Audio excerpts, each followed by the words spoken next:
Hello, bachcho. Let's read the question. Question says to mop clean a floor, a cleaning machine presses a circular mop of radius r vertically down with the total force F and rotates it with a constant angular speed about its axis.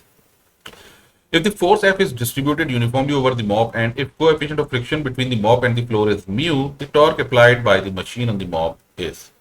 अब suppose कीजिए ये हमारा mop है और mop को हमने press किया हुआ है, तो इसकी वजह से क्या होगा, फोर्स यूनिफॉर्मली डिस्ट्रीब्यूटेड है थ्रू आउट द मॉप, तो इसकी वजह से एक यूनिफॉर्म प्रेशर डेवलप हो जाएगा and that pressure is equals to force upon area. Alright, तो जब ये रोटेट करेगा तो रोटेट करने की वजह से जो नॉर्मल रिएक्शन होगा वो क्रिएट करेगा, normal reaction will be equal to obviously equal to N. तो जो फोर्स ऑफ फ्रिक्शन है वो नॉर्मल रिएक्शन की वजह से प्रोड्यूस होगा। तो अगर हम टॉप व्यू लें, यानी हम इसको ऐसे करके देखेंगे, मॉप को इस तरीके से देखेंगे, तो अगर हम कोई भी एक छोटी सी रिंग एज्यूम करते हैं, लेट्स से हमने ये रिंग ली हुई है,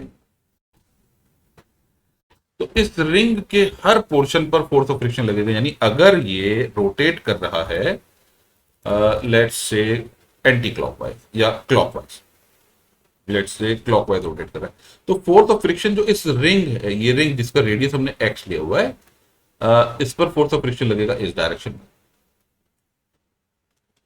अब चूंकि ये रिंग को हमने बहुत छोटा पोर्शन माना हुआ है, इसका एरिया बहुत छोटा सा होगा, तो फोर्स ऑफ फ्रिक्शन को भी हम बोल लेते हैं डीएफ।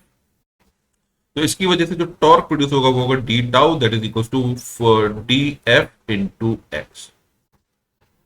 अब ये फोर्स ऑफ फ्रिक्शन किसके बराबर होगा, हमें मालूम है, force of friction is equal to होगा normal reaction, that is D N into X. अब डी एन किसके बराबर है, D N is always equal to F यानी डी एफ। तो डी एफ हम पहले कैलकुलेट करेंगे, यानी इस एरिया में जो फोर्स लगेगा, तो ये इस एरिया में जो फोर्स लगेगा that is equal to force per unit area, that is pi R square into 2 pi X D X. अब यहां पर पाई से पाई कैंसिल, तो ये बचेगा 2f X D X upon R square. तो डीएफ की वैल्यू हो गई, इसका मतलब यही नॉर्मल रिएक्शन के बराबर है। तो हमारा जो फोर्स ऑफ फ्रिक्शन हो जाएगा that is equal to 2f X square D X upon R square. ये वैल्यू पुट करेंगे हम फर्स्ट इक्वेशन में, this is our first equation.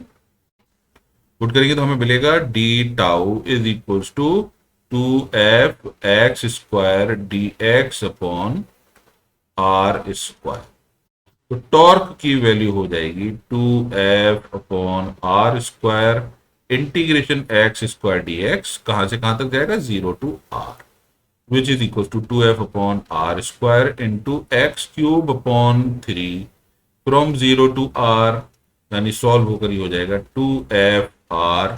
Sorry, यहां पर हम एक चीज भूल गए, फोर्स ऑफ फ्रिक्शन में हम म्यू भी आएगा, हमने म्यू लगाना भूल दिया, तो यहां म्यू आएगा, so it should be multiplied by mu also. तो यहां हमने म्यू से मल्टीप्लाई कर दिया, क्योंकि force of friction is equal to mu times of normal reaction. तो यहां आ जाएगा 2f r into mu upon 3, यानी 2 mu F R upon 3, which is option number 4। I hope you understood the solution. Thank you.